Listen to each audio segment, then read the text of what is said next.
Alright, so welcome to part 2 of our video. Sorry, I always want to keep it on one video, but then I hit the wrong button, so that never works for me, okay?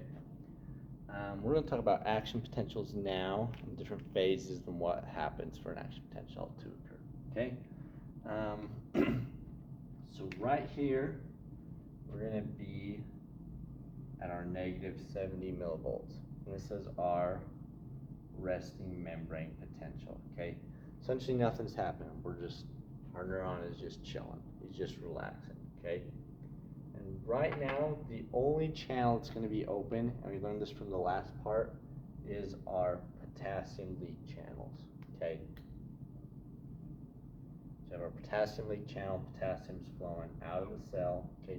That's the only thing going on here, is just our potassium leak channel is open, potassium's leaking out, keeping our resting membrane potential at our negative 70, okay? But then some sort of stimulus comes in, say a touch, get burnt, something like that, and then what that is going to happen, or what's going to happen there is we're going to go into what's called a graded potential. Okay. So a graded potential is just essentially a stimulus comes in and either depolarizes, so it goes away from negative 70, becomes more positive, or it hyperpolarizes and becomes more negative, okay? In this case, we're having some depolarization right here, okay? So a graded potential is depolarizing, it's coming up to our negative 55 millivolts. Negative 55 is very important because that is our threshold, okay? So stimulus has to have a grade potential powerful enough to hit threshold in order for an action potential to occur. If it's not strong enough to achieve threshold, then nothing happens. It just goes right back down to resting membrane potential, okay? Stimulus comes in, and what happens in order for a graded potential to occur is our mechanically gated sodium or ligand gated sodium channels have to open and let some sodium in. So then sodium comes into the cell, making it more positively charged, okay? And then once we hit threshold, if we do, this graded potential, it's essentially strong enough. Once we hit threshold, then that's when our voltage gated sodium channels are going to snap open, okay? So our voltage gated sodium channels snap open, and then what also happens is our voltage gated potassium channels, they start to open. But our voltage gated potassium channels aren't as fast as our sodium channels are, so they take a lot longer to open up than our sodium channels. Sodium channels just snap open, our potassium channels takes a little bit of time for it to open up, okay? So then what happens is our charge depolarizes a ton, okay? So it's going to shoot up, become super negative or positively charged. We're going to say positive 30 millivolts up here. It's going to become crazy positively charged because our sodium just rushes into the cell because it has a high driving force. It really wants to go in, and that's just going to depolarize our charge tremendously, okay? And this is what's called our rising phase right here. It's just when we're depolarizing, our rising phase there, okay? So we're going to depolarize all the way up to here. At this point, our voltage gated sodium channels are going to become inactivated. So what a voltage gated sodium channel looks like, there's our channel. That's one gate, that's our activation gate, okay? So when that gate opens, then our sodium is able to rush in. But we also have here an inactivation gate. And what our inactivation gate does is it swings open and stops that flow, okay? So that's what happens here, is our voltage gated sodium channel becomes inactivated. Our inactivation gate swings in and stops the flow, okay? So now no more sodium is flushing into the cell, so we're done depolarizing, and at that point our voltage gated potassium channel should be completely open, allowing potassium to rush out of the cell, or not necessarily rush out, but to start to rush out there, okay? our sodium has stopped coming in, and our potassium is starting to leave the cell, making it more negatively charged. So now this whole part is going to be called our falling phase, and it's also called repolarization, where we become more negatively charged again, okay? So that occurs, and then once we hit threshold, coming back down, what's going to happen is our voltage-gated sodium channels are going to reset, okay? So they're going to go back to their normal configuration. Our activation gate is going to be closed, and our activation gate is closed, and our inactivation gate is just reset. It's back to its normal configuration, okay? So then once we hit threshold there, then our voltage-gated sodium channels reset, and our voltage-gated potassium channels are going to start to close. Remember, they're very, very slow at closing and opening, so they don't just snap close or snap open. So they have to really work. So while those channels are starting to close, we're going to keep repolarizing.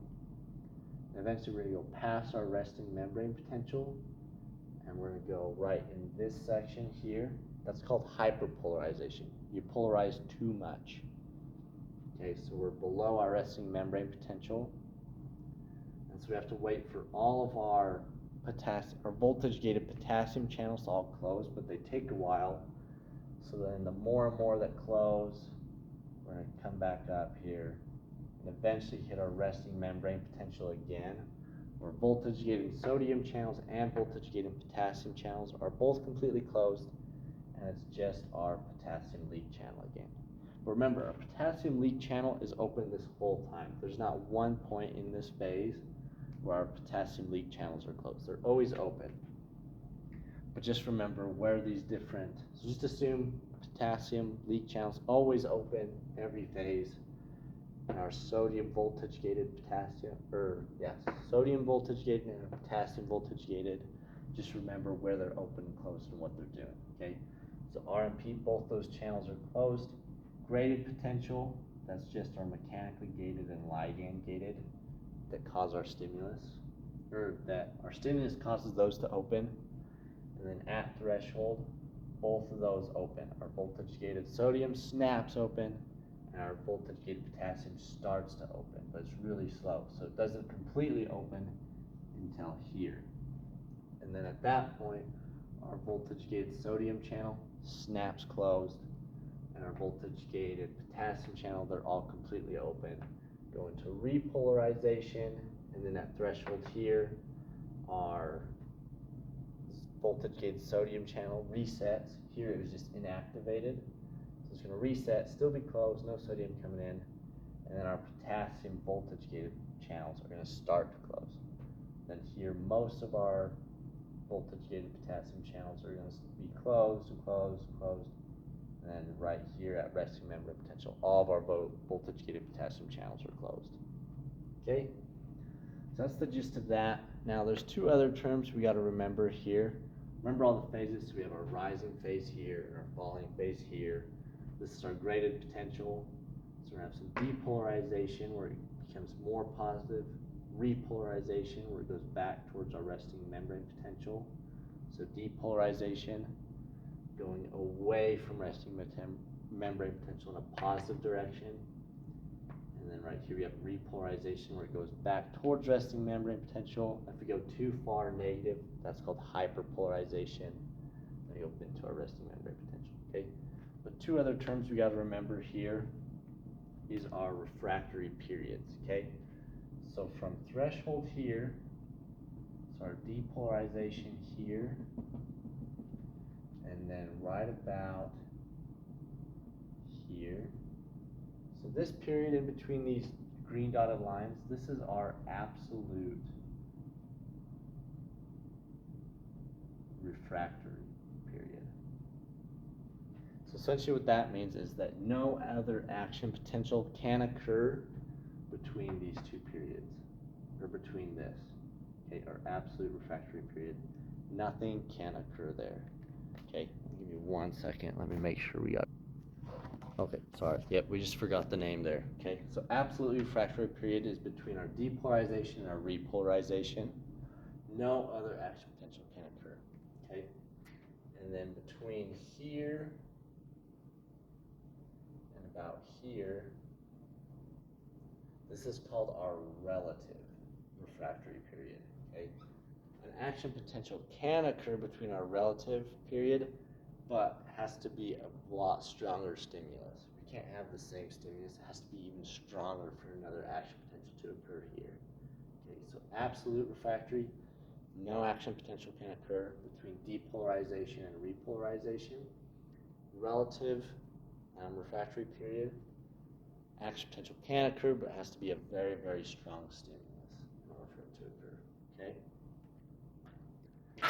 Okay, so that's all for action potentials that we need to remember.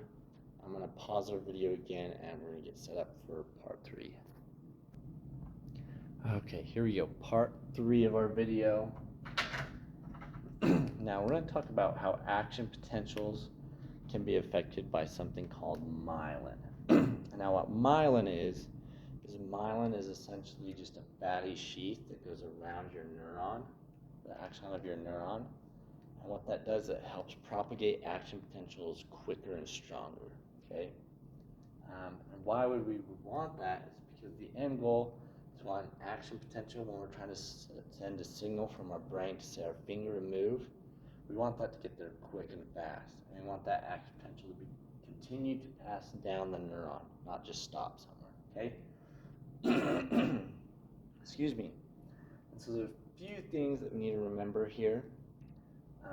Or just new concepts that we need to touch on.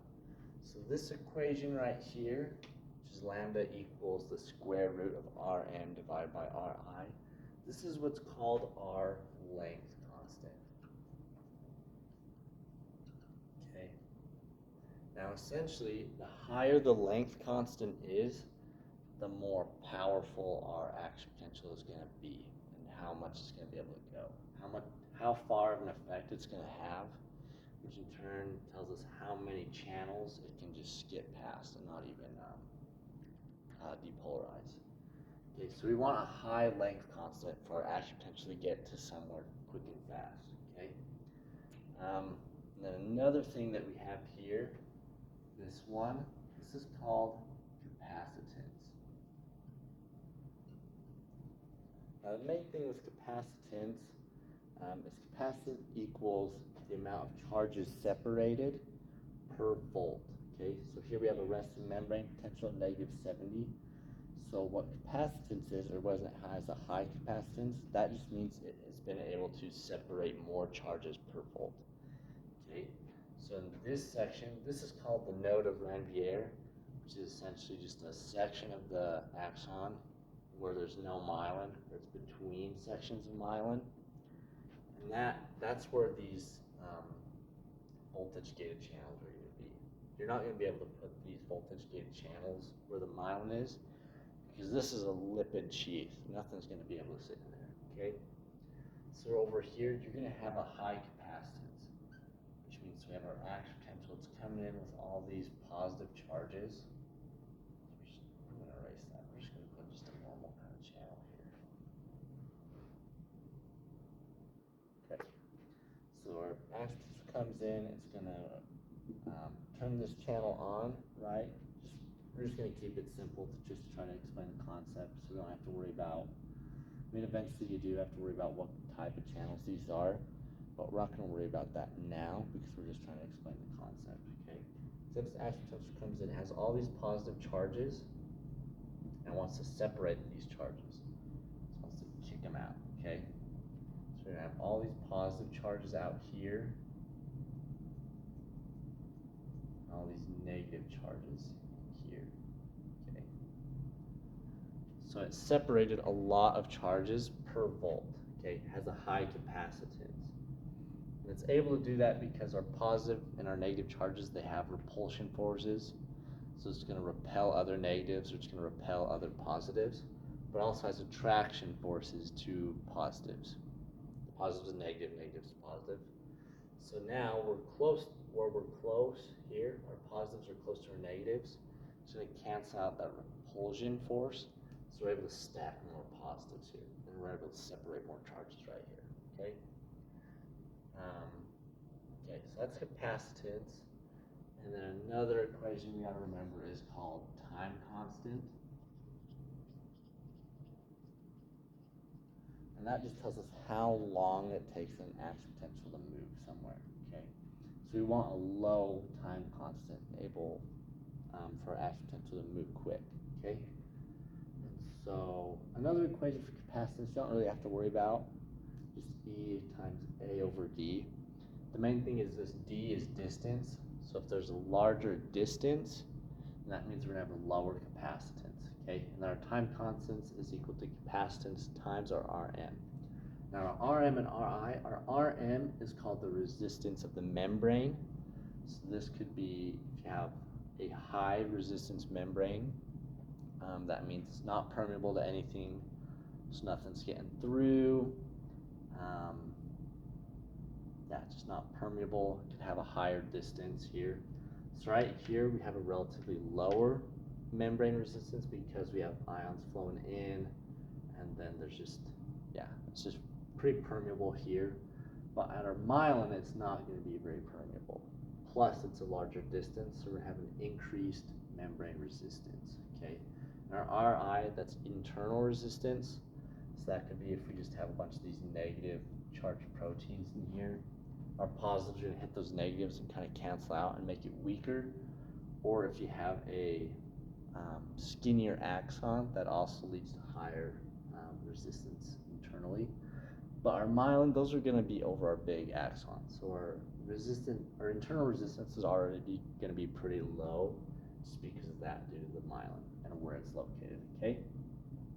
So essentially what we want for this action potential to get cooking down the axon is we want a high length constant and a low time constant, okay?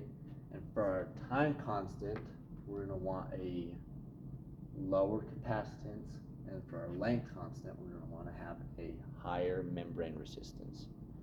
Okay, so we're going to show how that works with myelin here. So our green semicircles, those are our myelin. So because we have an increased distance here, the attraction forces between our positives and our negatives aren't going to be as strong because they're not as close to each other. So we have our negatives down here and our positives up here. So now, because we don't have those same attraction forces to cancel out our repulsion forces, we're going to have our high repulsion forces up here, which means we can't stack as many positives out here. We can't separate as many charges. And so what that's going to do is it's going to lower our capacitance, and we also just increased our distance here, okay? So we have a higher distance between here and here, which also lowers our capacitance even more, okay? And then we can't have any channels whatsoever right here because that's lipid. So we can't put any channels here, which is going to make our membrane resistance go up. So we're going to have a high membrane resistance, okay, because of that. Right, so make sure where there's myelin, we have much lower capacitance because of the distance, and also because we just can't separate as many charges because of those repulsion attraction forces. Here we can because our attraction forces are so high that it cancels out our repulsion forces. But here, there's not as much attraction forces because of the distance. They're so far away from each other that now our repulsion forces are still high, which means we can't separate as many charges there, okay? So then what that's going to do is because we have a higher membrane resistance, we're going to have a much higher length constant, which is what we wanted. And we do, because of that increased membrane resistance, it's going to increase our time constant a little bit. But how I like to think about it is because we like double lowered our capacitance, that kind of cancels out. So we're still going to lower our time constant, which is what we wanted. That means our action potential is going to be cooking a lot quicker. So where we would have needed channels here, we don't need those anymore. We don't need to depolarize other channels here because myelin just made our length constant higher, which means it can cover a higher distance without depolarizing other channels. And also, it lowered our time constant, which means it's going to go faster. So it's going to just cook right through there, and then it can depolarize this channel, restart that process, get to this next myelin, and then again just zip it down there. So that overall down this neuron, down this axon, we're going to have a lower length constant, a much lower capacitance, and a much lower, or sorry, an increased length constant, much lower capacitance, and much lower time constant. So now our action potential just get cooking down this, okay? That's the gist of myelin right there, and capacitance and all those different things, okay? And that's the end of our video.